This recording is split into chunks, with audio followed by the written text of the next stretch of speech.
नमस्कार, आप देख रहे हैं देश का सवाल और मैं हूं आपके साथ रोहित पुनेठा। कोलकाता के आरजी कर मेडिकल कॉलेज और अस्पताल में एक जूनियर महिला डॉक्टर के साथ हुई हैवानियत की घटना ने पूरे देश को हिलाकर रखा हुआ है। मामला धीरे धीरे और तूल पकड़ता जा रहा है। जिस निर्ममता के साथ महिला डॉक्टर की रेप के बाद हत्या की गई, उस घटना ने कोलकाता के साथ साथ पूरे हिंदुस्तान को स्तब्ध कर दिया है। इस घटना को लेकर बंगाल से दिल्ली तक आक्रोश है। हर कोई इस भयावह वारदात के बारे में बात कर रहा है। पीड़िता को इंसाफ मिले, इसके लिए हर जगह हड़ताल, जुलूस और प्रदर्शन किए जा रहे हैं। सबकी एक ही मांग है कि पीड़िता को इंसाफ मिलना चाहिए, न्याय मिलना चाहिए। महिलाओं की सुरक्षा की मांग भी लगातार इस दौरान उठ रही है। वहीं 14 अगस्त की देर रात मेडिकल कॉलेज में तोड़फोड़ और हिंसा मामले में कोलकाता पुलिस ने कई लोगों की गिरफ्तारी की है। पहले 19 लोगों को अरेस्ट किया गया था। पता चल रहा है कि यह संख्या बढ़कर 24 पहुंच गई है। सीबीआई टीम क्राइम सीन पर 3D लेजर स्कैनर लेकर पहुंची, जिसके जरिए क्राइम सीन पर मौजूद लोगों की संख्या पता चली। वहीं सीबीआई ने आरजी कर अस्पताल के उन 4 डॉक्टर से भी पूछताछ की है जो वारदात से पहले लेडी डॉक्टर के साथ थे। Kolkata doctor rape murder case को लेकर सरकार, विपक्ष और डॉक्टर सब इस वक्त सड़क पर हैं, विरोध कर रहे हैं और सियासत भी इस दौरान जमकर हो रही है। जहां एक तरफ बीजेपी ने दोपहर 2 बजे से 3 बजे तक सड़क जाम करते हुए मार्च किया, तो वहीं ममता बनर्जी भी मौलाली मोड़ पर डोरिना क्रॉसिंग तक मार्च करने वाली है। जबकि कल दोपहर 2 से 5 बजे तक ममता बनर्जी भी विरोध मार्च निकालने वाली है। खुद मुख्यमंत्री हैं, उन्हीं के स्टेट में वारदात हो रही है और वो मार्च निकाल रही है ममता बनर्जी। और परसों भी ममता बनर्जी की पार्टी सभी ब्लॉक पर धरना देने वाली है, सुबह 10 बजे से शाम 6 बजे तक। जबकि सीपीएम का आज से 2 दिन तक आंदोलन चल रहा है। सवाल है कि पश्चिम बंगाल से ममता बनर्जी की सरकार इस वक्त पश्चिम बंगाल में है, लॉ एंड ऑर्डर की जिम्मेदारी ममता बनर्जी के ऊपर है, उनकी सरकार के ऊपर है, तो ममता बनर्जी मार्च आखिरकार किसके खिलाफ निकाल रही है? सवाल ये भी है कि हाथरस पर हत्थे से उखड़े कोलकाता पर क्यों दुबके? ये मैं विपक्ष के लिए सवाल खड़ा कर रहा हूँ। ऐसे ही कई सवाल हैं जो मैं देश का सवाल में आज उठाने वाला हूँ। कुछ खास मेहमान मेरे साथ मौजूद रहेंगे, लेकिन उससे पहले सियासी बयानबाजी किस तरीके से इस पर चल रही हो देखिए। ममता बनर्जी साइलेंस करने का कोशिश कर रहे हैं। Clear picture. आज हम लोग जो प्रतिबाद कर रहे हैं, ममता बनर्जी बोल रहे हैं हम भी चाहते हैं कि फांसी हो, लेकिन एक्चुअली वो चाहते नहीं है। Hello, this is Mahua Moitra. I'm here to put a few facts on record and to bust a few myths and some fake propaganda that is being sent around on social media regarding the horrific rape and murder on 9th of August in RG Kar Hospital. Number one, there is a figure of 150 grams of bodily fluids being floated around by responsible media. The first thing to remember is that the autopsy, the post-mortem, was carried out in the presence of a judicial magistrate, in the presence of 3 doctors as witnesses, and in the presence of the family. The entire procedure was videographed. It was not possible to tamper with anything. It is very unfair and irresponsible on the part of media houses, especially responsible ones, to keep propagating this false information. সে আজকে লুম্পেনদের ব্যবহার করে, ক্রিমিনালদের ব্যবহার করে, পুলিশকে ব্যবহার করে তাদের আন্দোলনের গতিপথকে রুদ্ধ করতে চাইছে। অথচ আমি কিন্তু বলেছিলাম যে বাংলার মুখ্যমন্ত্রী আপনি একবার এই ছাত্র সমাজের সঙ্গে, আন্দোলনকারীদের সঙ্গে আলোচনায় বসছেন না কেন? রাজ্য আপনার, হসপিটাল আপনার, ট্যাক্স আপনার, এই রাজ্যের আপনি মাথা। আন্দোলন করার অধিকার যদি না থাকে বলে দিন আইন করে যে আন্দোলন করার অধিকার বাংলায় নেই। আপনি বলছেন সিবিআই কে দাবি করব কি রবিবারের মধ্যে ফাঁসির ব্যবস্থা করতে। এই আধ পাগলা না ফুল পাগলা ভেবে আমি অবাক হচ্ছি।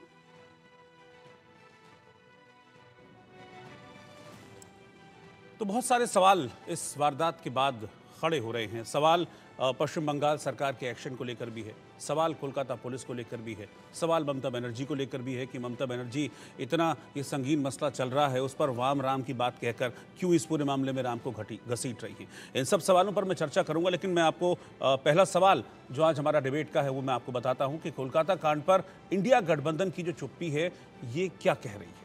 बीजेपी हम देख रहे हैं सड़कों पर है, प्रोटेस्ट कर रही है, लेकिन इंडिया अलायंस के जो बड़े नेता हैं वो चुप हैं इस पूरे मामले को लेकर। हाथरस पर हमने देखा बड़ी हाय तौबा मचाई गई थी, लेकिन कोलकाता पर विपक्ष क्यों दाएं बाएं है? क्यों जो विपक्ष की चुप्पी है, कि आपको नहीं लगता कि ये सवाल खड़े कर रही है? तीसरा सवाल है कि इंसाफ की बड़ी लड़ाई के बीच ममता बनर्जी राम को क्यों लेकर आ गई? क्योंकि जो मेडिकल कॉलेज में अटैक हुआ तो उस पर ममता बनर्जी का स्टेटमेंट आया कि ये सब वाम और राम का किया धरा है। चौथा सवाल यह कि अस्पताल में तोड़फोड़ के दौरान कोलकाता पुलिस कहां थी? क्राइम सीन को प्रोटेक्ट करने की जिम्मेदारी कोलकाता पुलिस की थी, लेकिन भीड़ घुस जाती है, क्राइम सीन को लगभग खराब करने की कोशिश करती है, लेकिन कोलकाता पुलिस कहीं दिखती नहीं। पांचवा सवाल यह है कि रेप हत्या के सबूत मिटाने वाले गैंग के पीछे आखिरकार कौन है?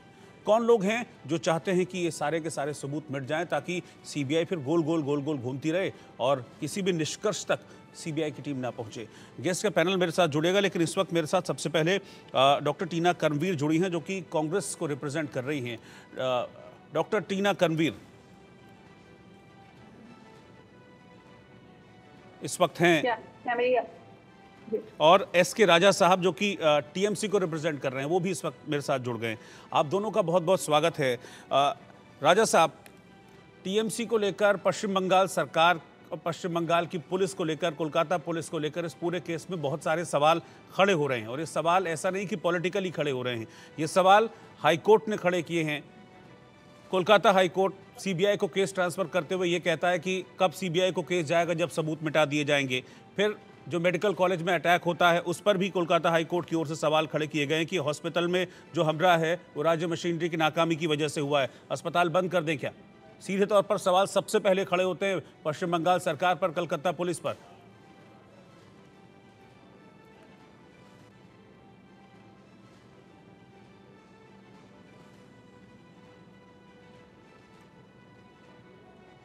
सर, आप सुन पा रहे हैं मुझे, एस के राजा साहब?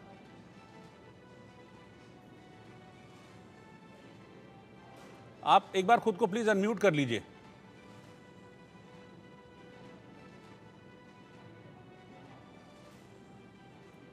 मुझे लगता है शायद कनेक्शन में कुछ प्रॉब्लम है, मैं उनके पास चलूंगा।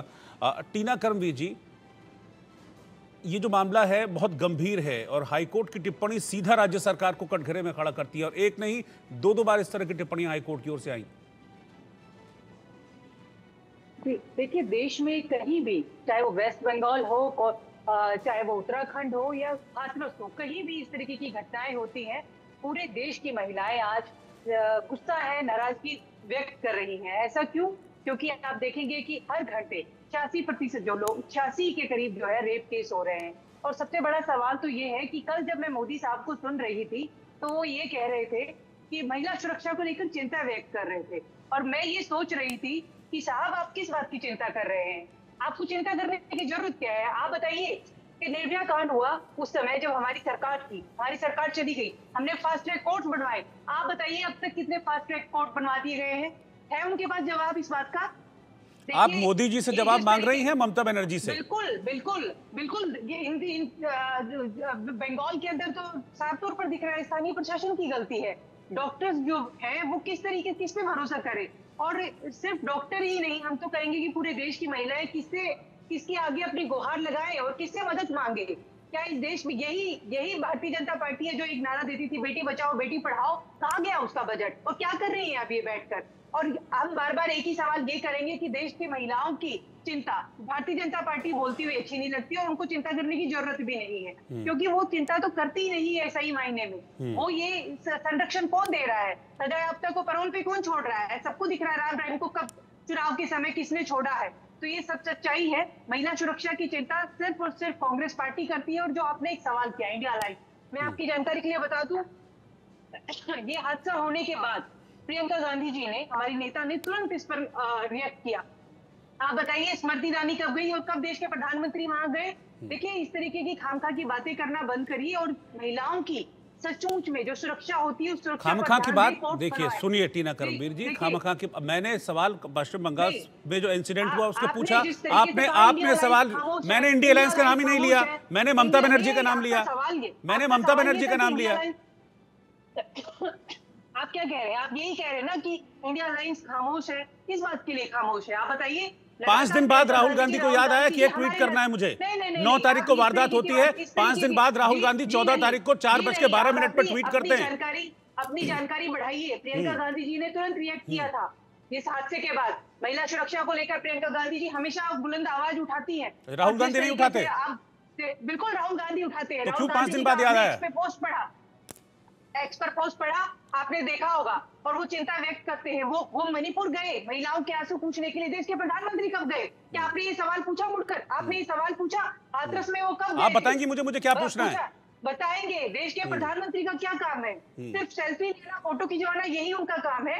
या फिर महिलाओं की अपने सहयोगी के लिए एक शब्द नहीं बोलेंगी आप? ममता बनर्जी की सरकार में पश्चिम बंगाल में इतनी बड़ी वारदात हुई है, एक शब्द आपके मुंह से ममता बनर्जी के लिए नहीं निकला। साफ तौर पर दिख रहा है स्थानीय प्रशासन की गलती है। हाँ, हम कह रहे हैं, हम साफ तौर पर कह रहे हैं इनसे गलतियां हुई है और इनको आकर तमाम देश की महिलाओं से माफी मांगनी चाहिए।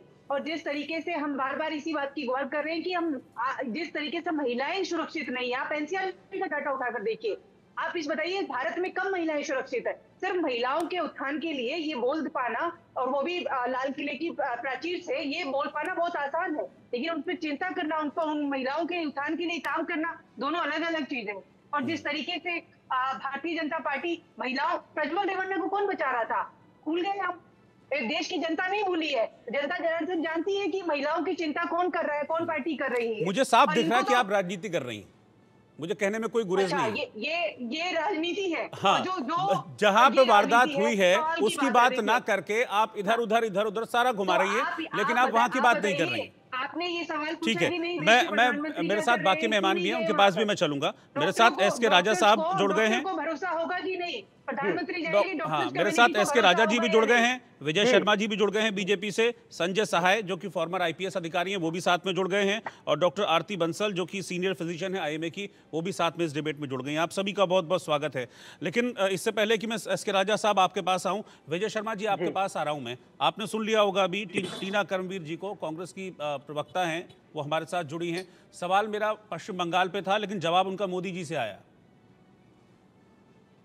देखिए रोहित जी, कैसी विडंबना है कि एक नारी होके और नारी के विरोध में खड़े हो जाती हैं सिर्फ पार्टी के लिए, और इनका पार्टी का जो चेहरा है वो पूरे देश के सामने बेनकाब हो गया।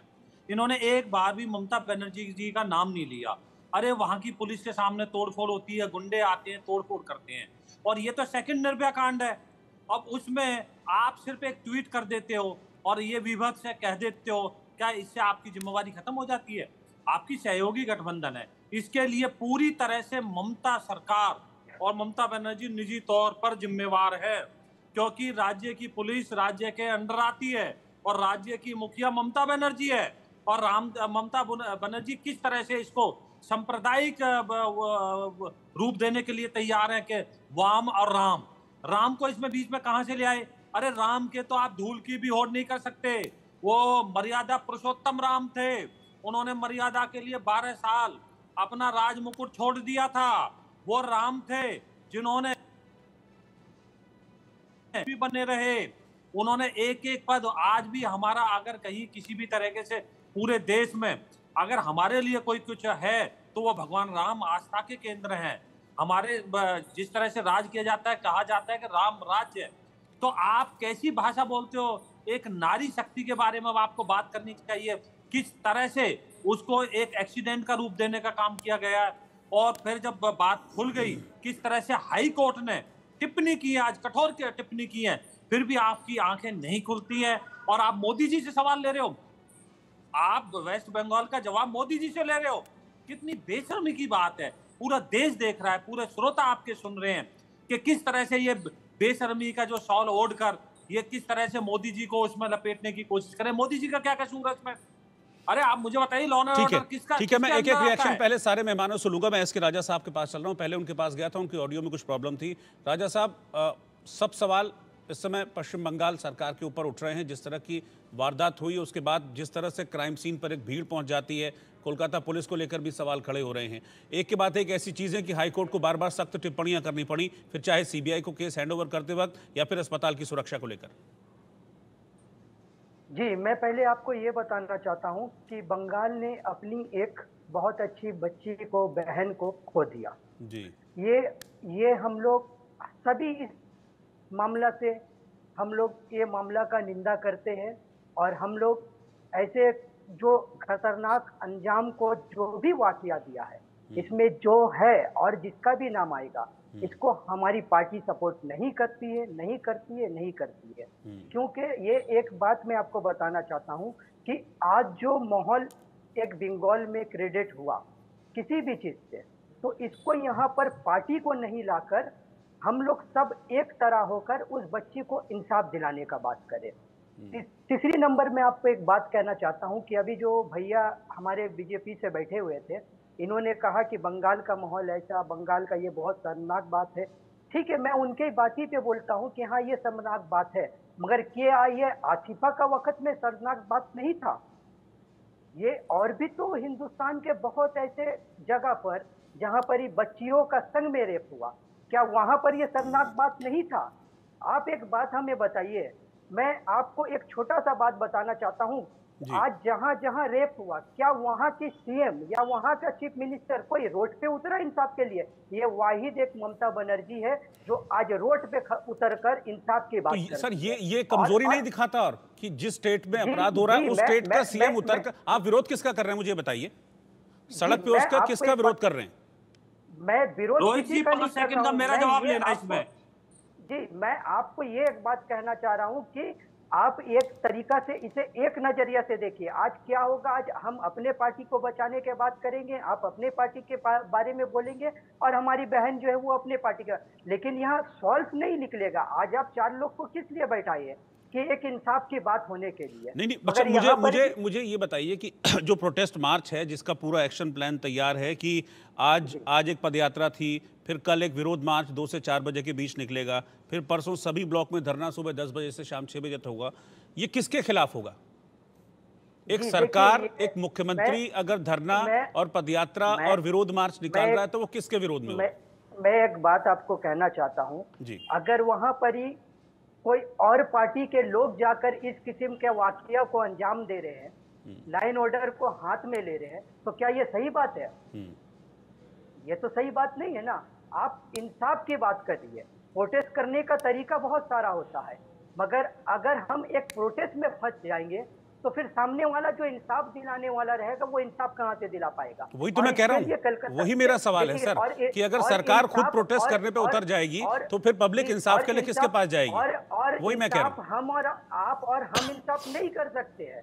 इंसाफ जब भी होगा तो ये कोर्ट के माध्यम पे होगा।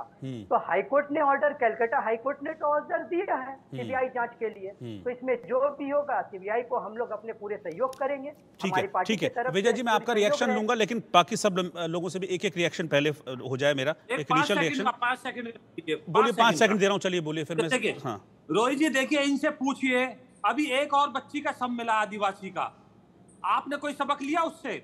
ममता बनर्जी आप मुझे बताइए, सड़क पे उतर रही है, लॉ एंड ऑर्डर किसके अंडर है? ममता बनर्जी का गृह मंत्रालय किसके पास है? उनके पास है। आपकी पुलिस के सामने गुंडे आते हैं, तोड़फोड़ करते हैं, और वो गुंडा हैवान जो इसने उस बेटी का कत्ल किया, रेपिस्ट, वो पुलिस जो एकेडमी उसमें जाके सो जाता है रात को ये सब कुछ करके। कौन से दे रहा है इस चीज को? इसका जवाब कौन देगा? आप मीठा गप, ठीक है सर, ठीक है। अब मैं आप दोनों को डिबेट का टाइम दूंगा आगे, आपको बहस का टाइम दूंगा मैं आगे। मैं अभी संजय सहाय जी के पास चल रहा हूं, पूर्व IBS अधिकारी हैं संजय सहाय जी। सर, आप बहुत सीनियर अधिकारी हैं और इस तरह के केसेस आपके सामने आए होंगे, मतलब आपको कहाँ इस पूरे केस में लूप होल लग रहा है? पहले रेप और मर्डर होता है, उसके बाद उसी क्राइम सीन के आसपास एक कंस्ट्रक्शन का काम, रेनोवेशन का काम शुरू हो जाता है। क्राइम सीन को तो प्रोटेक्ट करके रखा जाता है, और वो भी तब जब केस इतना हाई प्रोफाइल हो। तो आपको लगता है कि कहीं ना कहीं कमी है इस केस में, जब हाई कोर्ट को भी ऐसी टिप्पणी करनी पड़ी? मैं 2-3 चीजें बताने की कोशिश करूंगा। पहला है कि ये जो पॉलिटिकल स्लगफेस्ट चल रहा है और ये जो जस्टिस का डिमांड कर रहे हैं, किससे जस्टिस का डिमांड कर रहे हैं मुझे नहीं पता चल पा रहा है। वो पॉइंट नंबर 1। दूसरा ये है कि जस्टिस कैसे मिलेगा, ये जानने का जरूरत है। जो हमारे पॉलिटिकल लीडरशिप है उनको जानने का ये बहुत ही जरूरत है कि जस्टिस मिलेगा कैसे। जस्टिस मिलेगा जब फुल प्रूफ इन्वेस्टिगेशन होगा, चाहे वो लोकल पुलिस करे या सीबीआई करे। अगर वो फुल प्रूफ इन्वेस्टिगेशन नहीं होगा तो जस्टिस कहां से मिलेगा? और तीसरा, जो कैपिटल पनिशमेंट की डिमांड उसकी मांग कर रहे हैं, वो किससे मांग कर रहे हैं? क्या वो चीफ जस्टिस जाके कैपिटल पनिशमेंट मांगेंगे? तो मैं केस पे अभी आता हूं, उसके पहले ये बताना चाहता हूं कि जिस तरीके का पूरा माहौल बना हुआ है it is not conducive to investigation, it is not conducive to proper governance. तो ये अब उसको हम साइड में कर लेते हैं।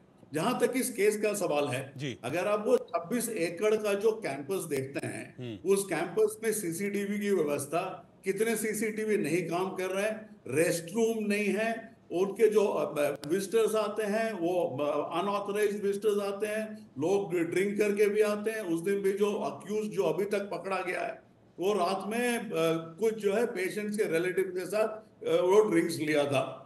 तो वहां से अगर आप देखें तो पूरे का पूरा जो ये है, तो ये मैं उसको बार बार बोलता हूँ, it was a crime which was waiting to happen. अब छोटा क्राइम हो बड़ा क्राइम हो, लेकिन जो माहौल वहां है, जो परिस्थितियां हैं, they are conducive to crime.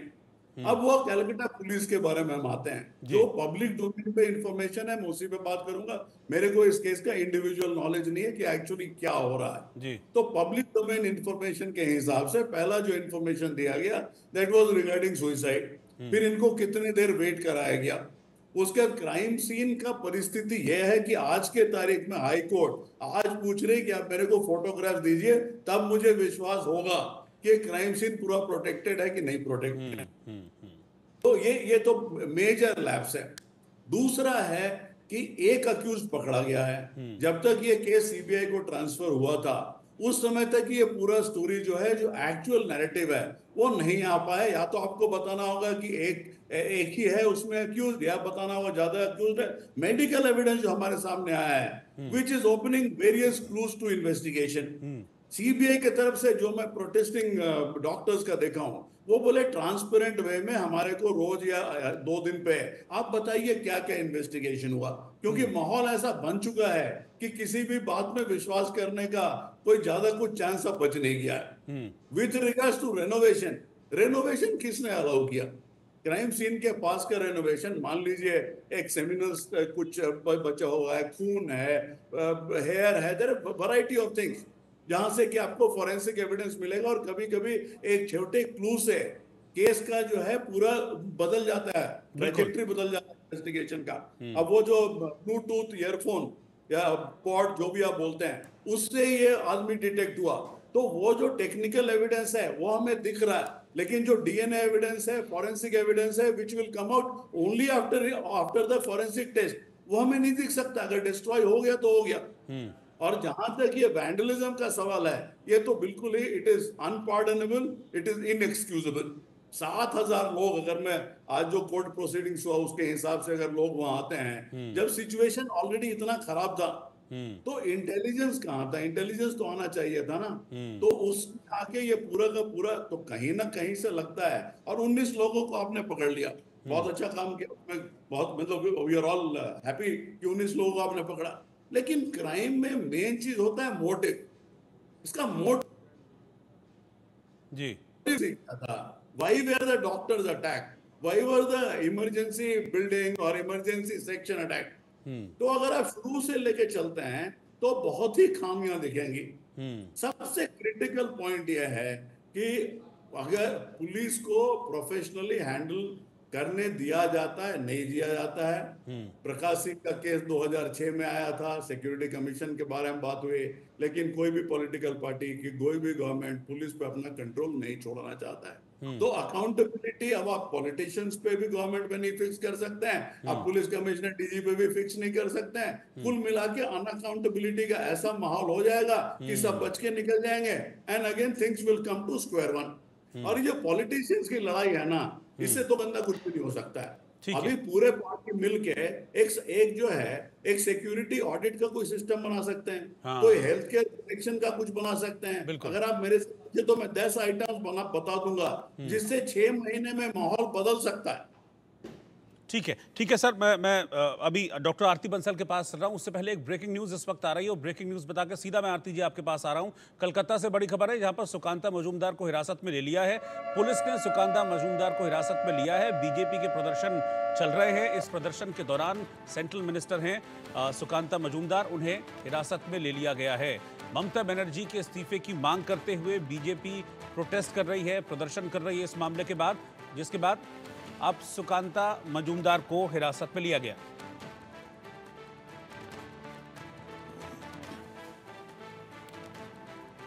BJP का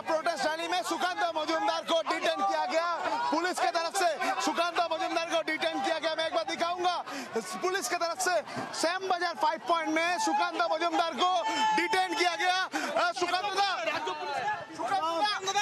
पुलिस तुम्हें उठती छाड़ो, पुलिस तुम्हें उठती छाड़ो, पुलिस तुम्हें उठती छाड़ो, पुलिस तुम्हें उठती छाड़ो, पुलिस तुम्हें हाय हाय অবদার্থ মুখ্যমন্ত্রী তোমায় জানাই ধিক ধিক ধিক্কার, অবদার্থ মুখ্যমন্ত্রী তোমায় জানাই ধিক ধিক ধিক্কার, অবদার্থ মুখ্যমন্ত্রী তোমায় জানাই ধিক ধিক ধিক্কার। हमने टीएमसी के इस पुलिस को, टीएमसी का पुलिस इसलिए बोला हूँ कि टीएमसी की पार्टी का ही एक पार्ट है, इनको बोला है आज कोई भी महिला जब हमारे रहते हुए गिरफ्तार आप नहीं करेंगे, अगर गिरफ्तार करना है हम लोगों को गिरफ्तार करिए, किसी महिला के ऊपर आ जाने हम नहीं देंगे। तो इसलिए पुलिस को हमने बोला कि हमें गिरफ्तार कीजिए, पुलिस हमें गिरफ्तार करके ले जा रही है, लेकिन किसी महिला के ऊपर हम आंच नहीं आने देंगे, किसी महिला के ऊपर आंच नहीं आने देंगे। ठीक है, मैं डॉक्टर आरती बंसल के पास चल रहा हूं। डॉक्टर आरती बंसल, ये दुर्भाग्यपूर्ण जो वारदात हुई है इसके बाद से हमने देखा पूरे देश में प्रोटेस्ट है, डॉक्टर्स भी जगह जगह प्रोटेस्ट कर रहे हैं। रेजिडेंट डॉक्टर्स का प्रोटेस्ट हमने देखा था जब 3 लाख से ज़्यादा डॉक्टर्स सड़क पर उतरे थे। 2 सवाल हैं मेरे, आप जो इस मामले में जांच चल रही है उस पर कई सवाल भी खड़े हो रहे हैं, आप लोग उस जांच को कैसे देख रहे हैं, और दूसरा क्या डिमांड्स हैं आप लोगों की? जी, सबसे पहले तो मैं कहना चाहती हूँ कि ये बिल्कुल दिल दहलाने वाली घटना है, और इसमें हिंदू मुसलमान, कौन सी पार्टी का कौन व्यक्ति, एक महिला के साथ भयंकर अत्याचार हुआ और उनकी जान चली गई, कल्पना करके भी सिहर जाता है हर कोई।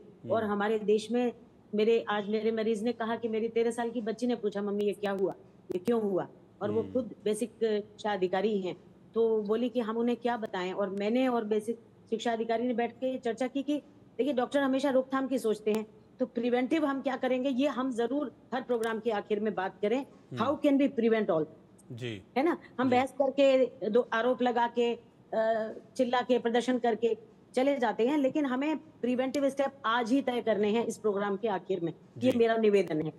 तो मैं कहना चाहती हूँ कि ये पहली बात तो कि डॉक्टर्स की पोजीशन बहुत वल्नरेबल होती है, और ये जो स्थिति पैदा हुई तो इसको बहुत ही दुर्भाग्यपूर्ण है, और इसमें प्रदर्शन की तो जरूरत ही नहीं होनी चाहिए थी। स्वतः संज्ञान लेना चाहिए था ममता सरकार के द्वारा। जैसे ही ये खबर मिली, डिपार्टमेंट्स इसके लिए जिम्मेदार थे, they should have rushed to. मैं सुनती हूँ कि चंद्रगुप्त मौर्य के समय वो वेश बदल के घूमते थे देश में, क्या हो रहा है, हमारी विजिलेंस क्या करती है, लोकल इंटेलिजेंस यूनिट क्या करती है, हमारे पत्रकार भाई भी जितनी जल्दी पहुंच सकें वहां और इस न्यूज को फ्लैश करें और सारी सपोर्ट वहां तुरंत पहुंच जाए, ये इसका भी कोई इंतजाम होना चाहिए था। प्रदर्शन की तो जरूरत तब होती है ना जब कोई उस पर ध्यान न दे, सही उचित एक्शन न ले। या तो जो हमारे एक भाई ने जो स्लग फेस्ट नाम दिया, बहुत सही कहा उन्होंने, ब्लेम गेम शुरू हो गया है और एक दूसरे पे कीचड़ उछाल रहे हैं। मेन मुद्दा जो सुरक्षा का है वो पीछे रह गया कहीं, किसने क्यों किया।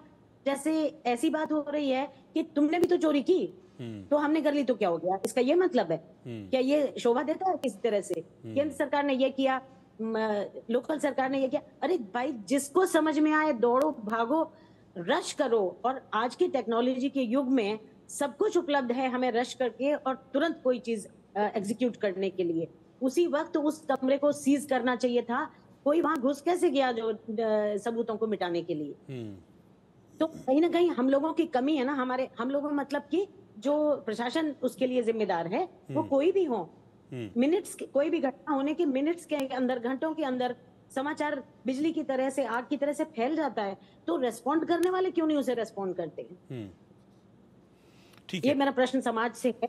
और इलाज जो भी होगा वो प्रिवेंटिव होगा और सजा से होगा, और सजा एक कानून देगा इन्वेस्टिगेशन के बाद। और इन्वेस्टिगेशन में इतनी मुझे पहला प्रश्न बार बार कुरेद रहा है कि मैंने डॉक्टर की घर की पड़ोसिन से मैंने पूरा वीडियो वो देखा जो कह रही हैं कि खबर आई, वो चिल्ला रही थी, चीख रही थी कि सब कुछ लूट गया या व्हाटएवर, लेकिन उनको बताया गया कि आपकी बेटी ने सुसाइड कर लिया। जितनी भयानक अब है उस बच्ची की बॉडी की जो कंडीशन है, how suicide can show this picture? And who the hell decided that this was a suicide? कोई भी सड़क चलता है 10वीं 12वीं पास बच्चा भी देख लेगा कि ये सुसाइड है, तो कोई अपने को घायल करके सुसाइड करेगा क्या? या प्राइवेट पार्ट करके सुसाइड करेगा क्या? तो बहुत रोष मेरे मन में है कि आज ही हम इसी समाज से एक दूसरी आजादी नाम का आंदोलन शुरू करें, जिसमें सारे गुड समरिटन्स हों, जिसका किसी पार्टी से कोई एफिलिएशन ना हो, और हम एक झंडा उठाएं इस बात के लिए। कोई घटना होगी, मैं इंडिया न्यूज से भी प्रार्थना करती हूँ कि हम लोग गुड समरिटन्स का एक ग्रुप पहचाने कि जिनकी ट्रैक रिकॉर्ड है, पूरे समाज में रेपुटेशन है अच्छा काम के लिए, उनको इकट्ठा करके हम एक वॉइस क्रिएट करें जो हर पार्टी को हमसे पूछना पड़े, हर मीडिया को हमसे पूछना पड़े कि आपकी राय क्या है और क्यों है। ठीक है, जो पक्षपात विहीन होगी, वो राय पक्षपात विहीन होगी। ठीक है एस के राजा, मैं आपके पास आ रहा हूँ। ठीक है मैम, आपके पास मैं आऊँगा। मैं एस के राजा जी के पास चल रहा हूँ क्योंकि वो पश्चिम बंगाल सरकार को रिप्रेजेंट कर रहे हैं, टीएमसी को रिप्रेजेंट यहाँ पर कर रहे हैं। इतने बड़े कांड के बाद एक पुलिस की विफलता कि दोबारा से भीड़ अंदर चली आती है, क्राइम सीन के पास पहुंच जाती है, उसको प्रोटेक्ट करने को लेकर जब सवाल खड़े होते हैं तो फिर ममता बनर्जी कहती हैं कि ये तो सब वाम और राम का किया धरा है। ये पॉलिटिक्स नहीं है क्या एस के राजा? देखिए, ये आप अगर इस किस्म का बात सोचते होंगे तो ये आपको लगता होगा भाई मेरे की पॉलिटिक्स की बात है, लेकिन मैं आपको एक छोटा सा बात कहना चाह रहा हूँ कि अच्छा, मतलब आप नहीं सोचते कि ये पॉलिटिक्स है? आप कह रहे हैं कि ये पॉलिटिक्स नहीं है? आपने वाम लिया नाम, राम नाम लेने की क्या मंशा क्या थी? मतलब मैं जानना चाह रहा हूँ। आपको समझ में आ रहा है तो मुझे भी समझाइए। सुनिए मेरे भाई, एक छुरी होता है, एक गलत आदमी के हाथ पे होता है, एक अच्छे आदमी के हाथ पे होता है। और गलत आदमी जो रहता है वो छुरी चलाता है किसी को भी कत्ल करने के लिए, वो दूसरे तरफ नहीं देखता कि कौन देख रहा नहीं देख रहा। और एक डॉक्टरों के हाथ में छुरी होता है, वो जब भी छुरी चलता है तो वो अपने पेशेंट के बचाने के लिए चलता है, उनके इलाज करने के लिए चलता है। तो एक डॉक्टर जो प्रोटेस्ट कर रहे हैं अपना, वो एक जगह में बैठकर खामोशी से अच्छे से जिस तरीका से करना चाहिए। आज इन जो लोगों यहाँ पर आके जो प्रोटेस्ट कर रहे हैं, आप उनको तो देखिए कौन है। आपको उसमें ज्यादा से ज्यादा आपको सीपीएम के लोग मिलेंगे, आप उसको उसमें से ज्यादा बीजेपी के लोग मिलेंगे। ये तो बंगाल की जो सरजमी है मेरे भाई, मैं आपको बताना चाह रहा हूँ, एक धनंजय का मामला हुआ था इसी बंगाल की सरजमी। अरे सर, ये राज्य सरकार की जिम्मेदारी है, ये पुलिस की जिम्मेदारी है क्राइम सीन को प्रोटेक्ट करना। एनी हाउ आपको प्रोटेक्ट करना है। देखिए, इसमें जो भी हाई कोर्ट का फैसला आएगा वो हम लोगों के सर आंखों पे है, वो आपको भी मानना पड़ेगा, हमको भी मानना पड़ेगा, पूरे हिंदुस्तान के लोगों को मानना पड़ेगा, क्योंकि आप और हम कोर्ट से तो बड़े नहीं है ना।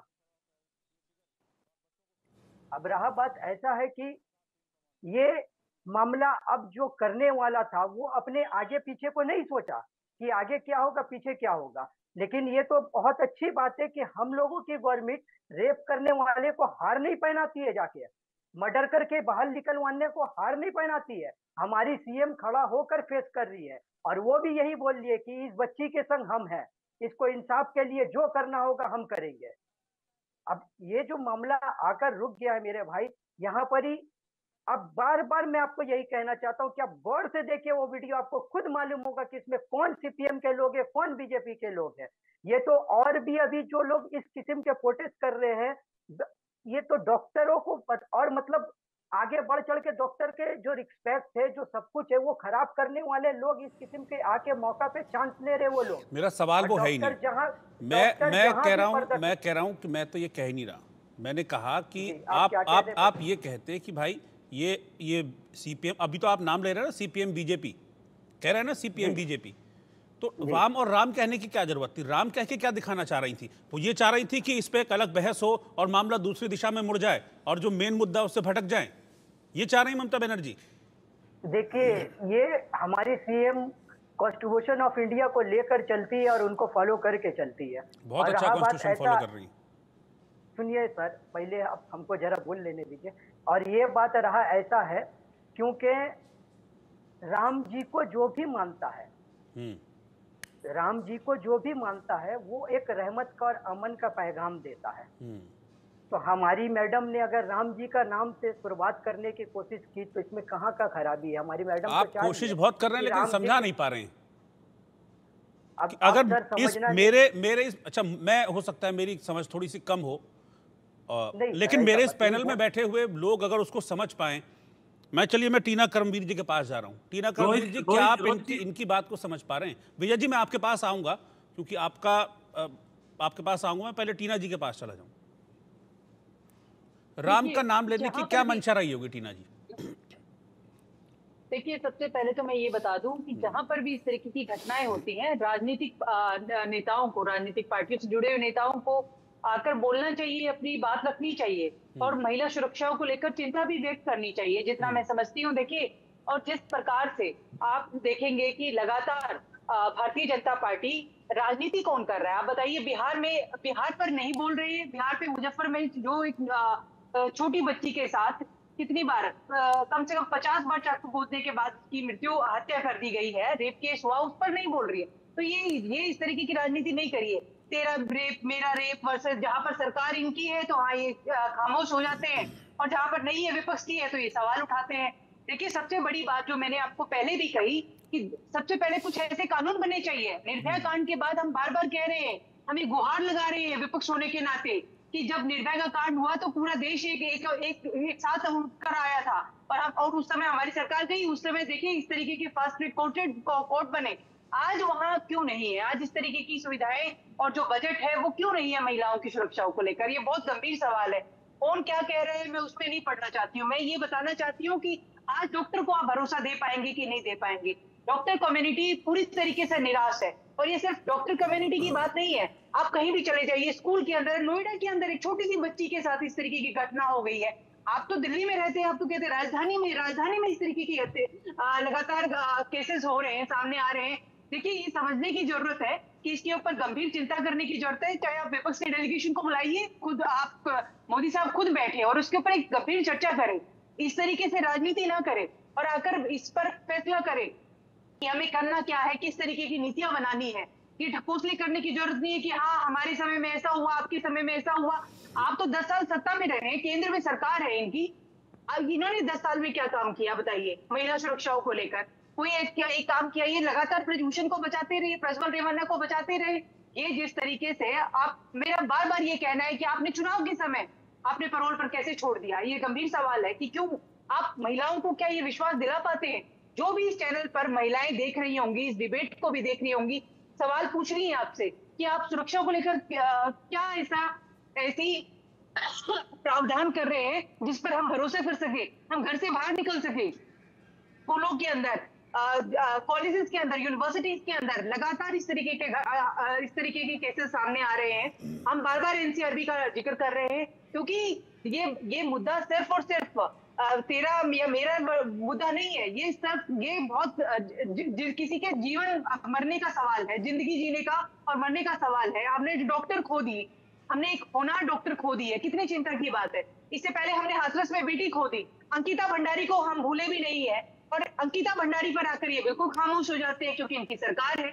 देखिए, ये समझने की जरूरत है, और इस तरीके की राजनीति करने की बजाय मैं बार बार ये कहती हूँ क्योंकि मैं खुद एक महिला हूँ और मुझे इस बात की चिंता है कि इस देश में जो भी महिला है वो सुरक्षित रहे। और ये काम करने का कार्य, ये विश्वास दिलाने का काम देश के प्रधानमंत्री का है और देश के मुख्यमंत्री, जो प्रदेश के मुख्यमंत्री है उनका है ये। और मुख्यमंत्री क्या कर रही है? सवाल ये है, प्रोटेस्ट करना और ये करना वो नहीं है। जिम्मेदारी है कि आप उनको, दोषियों को सख्त सजा दे ताकि एक नजीर पेश हो।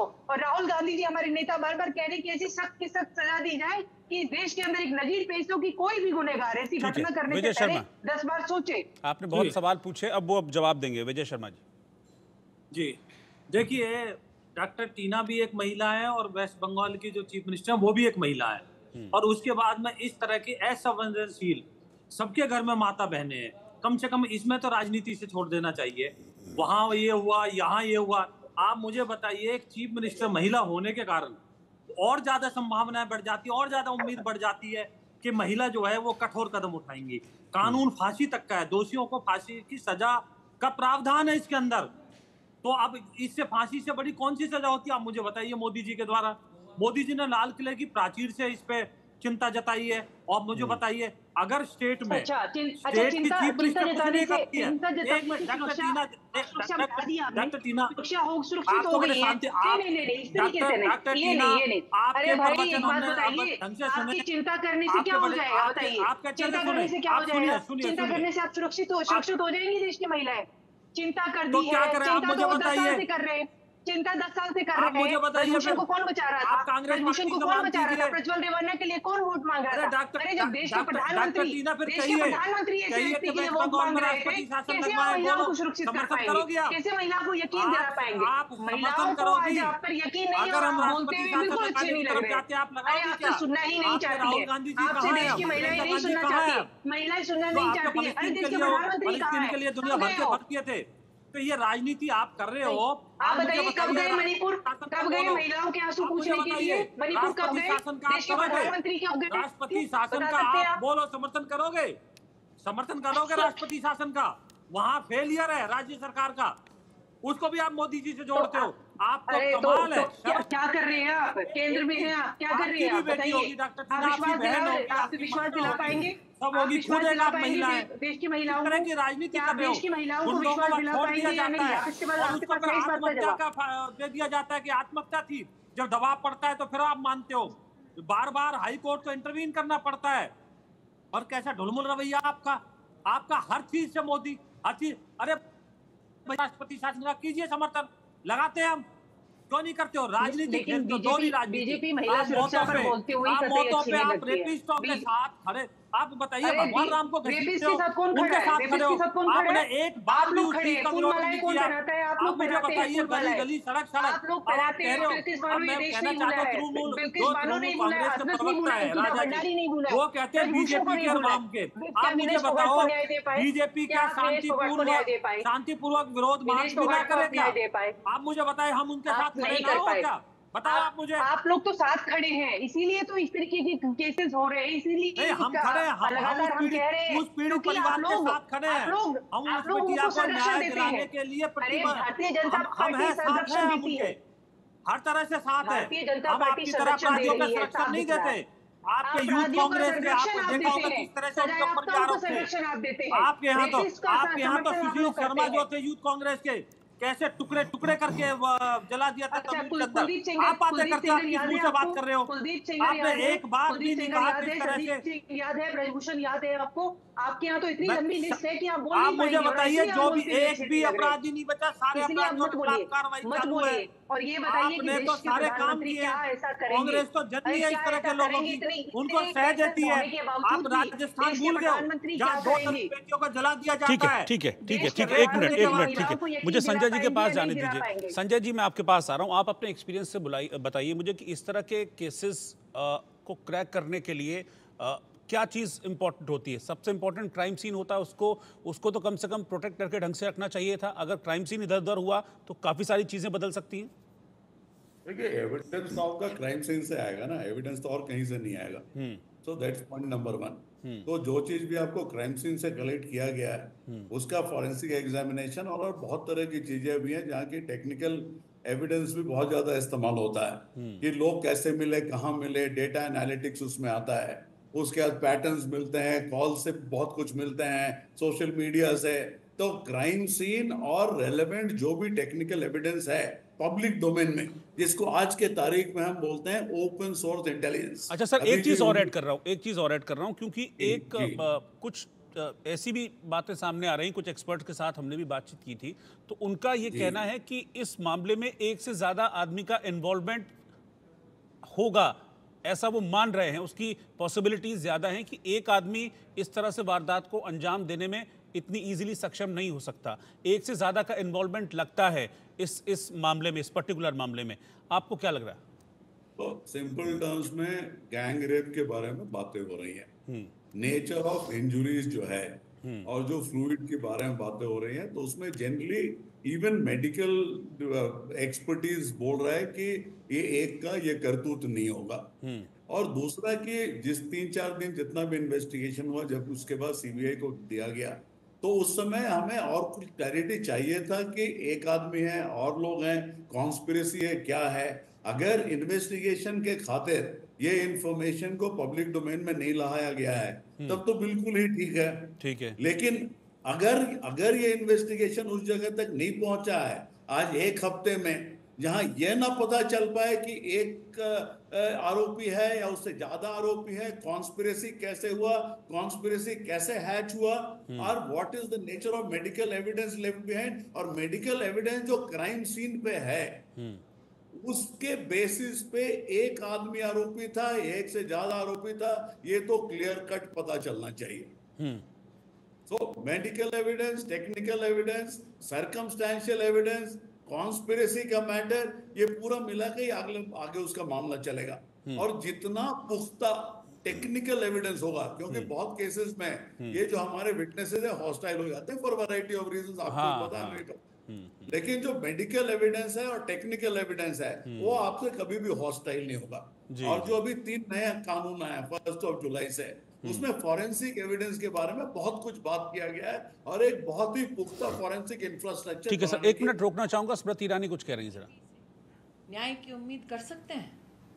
मैम, ये सीपी भी अब नेताओं की तरह बयानबाजी कर रहे हैं, और दूसरा ये कि बार-बार मेरा प्रश्न उठता है, मेरा क्या डॉक्टर के बाद मीडिया कर्मी, मीडिया ही नहीं, अगर सोशल मीडिया पर कोई इस मुद्दे पर सवाल उठा रहा है तो कोलकाता पुलिस, ये मेरे ध्यान में आया है, उनको नोटिस दे रही है। मीडिया, लड़कियां, महिलाएं, इनके ऊपर अत्याचार करने के बजाय मॉब को कंट्रोल किया जाए, रेपिस्ट अगर और हैं तो उनको ढूंढा जाए। मैम, एक सवाल है, केंद्रीय मंत्री और बंगाल के प्रेसिडेंट सुकांता मजूमदार प्रोटेस्ट में बैठे थे, उनको हिरासत में ले लिया गया, जबकि मुख्यमंत्री ममता बनर्जी रैली निकालती है। मैं दोबारा कह रही हूं, keep your focus on the victim. We are here today for a girl who was brutalized because she went to work in a hospital hoping to save lives. My question is again, a young woman after hours of duty trying to save lives in a hospital wanted to just rest. She was raped, her legs broken, her nails taken out, her chest beaten, injury on her belly, her eyes also injured, bleeding from the vagina, bleeding from her eyes, injury on the lips. All these reports are out in the media. Did she not scream? Of course she would have. Was there nobody who heard her?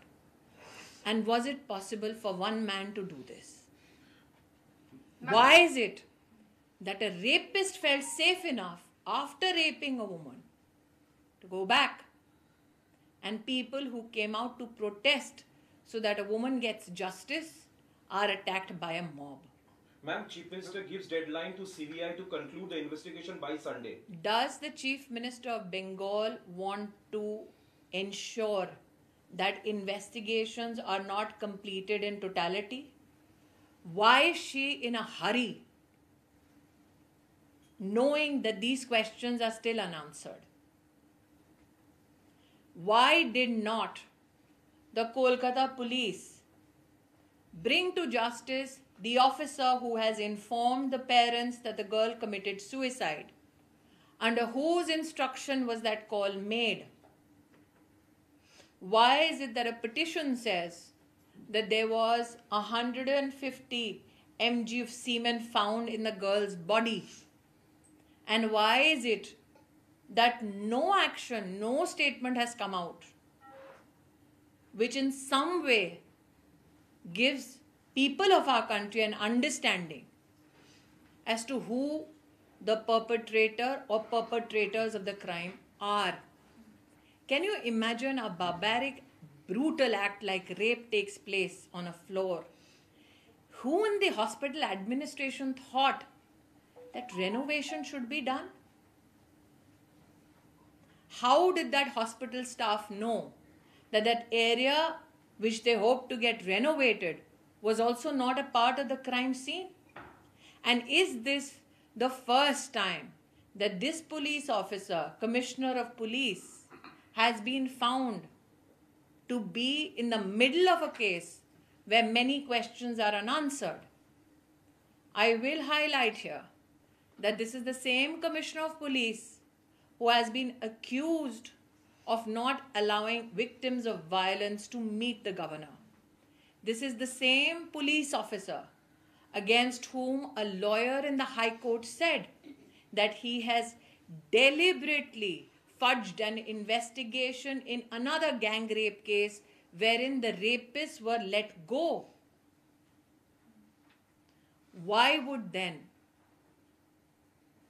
the state government not ensure that these questions are answered? Ma'am 14 तारीख रात को जब पूरा बंगाल इसमें शामिल था, मोमबत्ती मिছিল किया, बहुत ने शोक भी मनाया, तभी देखा गया कि मॉब का अटैक हुआ। जब मॉब का अटैक हो रहा था आरजीकर में, इतना दिन तक जो पुलिस था 40 मिनट के लिए कोई पुलिस ही नहीं था उधर। और मैंने कुछ चैनल्स के ऊपर हॉस्पिटल के कर्मियों का और कुछ डॉक्टर्स और हेल्थ वर्कर्स का स्टेटमेंट देखा, जिसमें वो क्लेम करते हैं कि पुलिस उनसे गुजारिश कर रही थी कि आप हमको हॉस्पिटल में कहीं छुपाइए। इस घटना का भी क्या मीडिया को पश्चिम बंगाल सरकार से जवाब मिला है? जब पुलिस ही मॉब से छुप रही है, जब पुलिस ही मॉब को इकट्ठा होने दे रही है, तो जनता प्रोटेक्शन किससे मांगे? मैम, जब मॉब अटैक हुआ था उस वक्त रात को 2:30 बजे मैं वहीं पर रिपोर्टिंग कर रही थी। मैंने सब कुछ अपने मोबाइल से शूट किया था रिपब्लिक भारत के लिए। मैंने वहां पर देखा कि पूरी मॉब जो है उनके हाथ में लाठियां थी, ईंट के पत्थर थे मोटे मोटे, और वो पूरी तरह से अस्पताल में घुसने का प्रयास कर रहे थे। ये जानकारी मिली कि ताला पुलिस स्टेशन को पहले से बताया गया था 10 बजे कि मॉब अटैक होने वाला है। फिर पुलिस की फोर्सेस उतनी तैनात क्यों नहीं थी वहां पर? मैं फिर से कहना चाहती हूँ, मैं और ऐड कर देता हूँ कि जो मॉब आए थे उनके पास इंफॉर्मेशन था कि 3rd फ्लोर पर उनको बोला गया था 3 ताला तक जाना। जो बंगाल में बोलते हैं 4 ताला, उनको लोगों के पास इंफॉर्मेशन था 3 ताला। सीपी ने आज ये भी कहा कि हम असेसमेंट करने में फेलियर रहे हैं। अगर सीपी ने अपनी फेलियर एडमिट की है तो पश्चिम बंगाल की मुख्यमंत्री उनके खिलाफ क्या कार्रवाई कर रही है? मॉब को किसने बोला कि तीसरी मंजिल पर जाकर तोड़फोड़ करनी है? तीसरी मंजिल में क्राइम सीन के अलावा ऐसा क्या था जिसे तोड़ने का, डिस्ट्रॉय करने का मॉब को आदेश था? अगर मीडिया की रिपोर्ट्स सही हैं, अगर वीडियोग्राफिक एविडेंस उपलब्ध है कि लोग लाठियां, पत्थर लेकर उस अस्पताल में घुसने का प्रयास कर रहे थे, तो ये कैसी कानून व्यवस्था है जिसमें लाठियां इकट्ठे करने को, पत्थर इकट्ठा करने को एक मॉब को परमिशन मिलती है? तो जो सवाल मैंने अपनी इस डिबेट में उठाए, वही सवाल इस प्रेस कॉन्फ्रेंस में आपने देखा कि स्मृति ईरानी से भी पूछे गए हैं, चाहे वो भीड़ का पहुंचना हो, फिर भीड़ के ऊपर शक हो, या फिर एक से ज़्यादा लोगों का इस केस में इन्वॉल्वमेंट। ये सारे सवाल प्रेस कॉन्फ्रेंस में पूछे गए, जिसमें स्मृति ईरानी कह रही हैं कि इन सब सवालों के जवाब अब सीबीआई की जांच से ही सामने आएंगे। हालांकि वो लगातार पश्चिम बंगाल सरकार को भी कटघरे में खड़ा करती हैं। सभी मेहमान मेरे साथ जुड़े, आप सभी का शुक्रिया। देश का सवाल में इतना ही।